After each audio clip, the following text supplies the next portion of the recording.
আসসালামু আলাইকুম। দেশ ও দেশের বাইরে যারা আছেন, এই মুহূর্তে যারা আমার ভিডিওটা দেখতেছেন, একটু মনোযোগ সহকারে ভিডিওটা দেখবেন এবং ভিডিও ভালো লাগলে লাইক কমেন্ট শেয়ার করবেন। আমরা মানুষ হইলাম 1 টাকা দামের কথা কই, কত দামের জানেন? 1 লাখ টাকার ওজনের কথা বলি। দেহ আন্তাজ কথা বলা উচিত এবং ভালো কথা বললে দেশের মানুষ যারা প্রবাসে থাকে তারাও আপনাকে আমাকে ভালোবাসবে।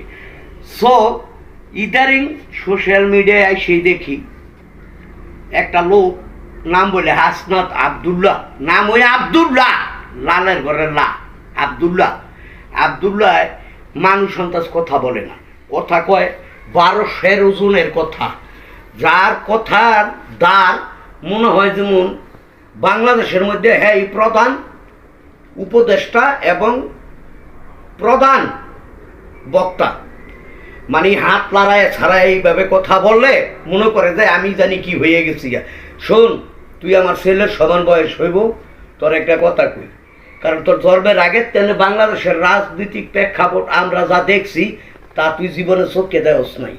তোর একটা কথা কই, তুই এনসিবির টেনে নির্বাচন করবি তোর এলাকায়, আগে দেখ তুই মেম্বারই খাড়া করাইলে তোর তুই ভাস করবি কিনা।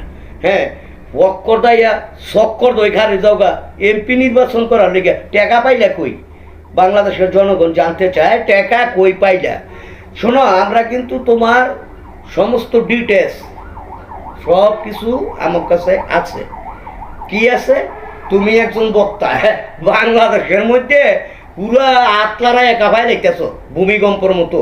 হ্যাঁ, নাম বলে হাসনাত আবদুল্লাহ। তোমারে কইতেছি এমন সময় আছে, ভালো হয়ে যাওগা, বুঝছো? বাংলাদেশের জনগণের কাছে মাপ চাও। হ্যাঁ, রাজাকার আলবদল বলকে বিশ্বা দেশটারে তো ধ্বংস করে লাইতেছ। এই যে এত সুন্দর কথাবার্তি বলতো উসমান হাদি, নাই কেন নাই? আজকে যদি বাংলাদেশের মধ্যে তোমরা এই ধরনের উশৃঙ্খলা বিশৃঙ্খলা না করতা, তাইলে কিন্তু উসমান হাদি বাচ্চা থাকে। শুধু তোমার এই মানুষ সন্তাস কথা কইতে হইব এক, দ্বিতীয় কথা হইল শরীরটা যেমন কথা হেরম ভাবে কইতে হইব। তুমি শরীরের চেয়ে ওজন বেশি তোমার কথার, দাঁড়ে না বাড়ে। তুমি চাইতেছো বাংলাদেশ ইন্ডিয়ার লগে লাগাই দিয়া একটা গৃহযুদ্ধ, তোমরা তোমার গ্রুপ এনসিবি রাজাকার এগুলি মিলা দিলা দেশটারে ধ্বংস করে লইতেছো। তো আমি একটা কথা বলতে চাই, বাংলাদেশের জনগণের কাছে এমন সময় আছে মাপ চাইয়া দল মত নির্বিশেষে আবার আগের রাস্তায় ফিরে যাওগা। বাংলাদেশও বর্তমানে 3টা দল আছে সবচেয়ে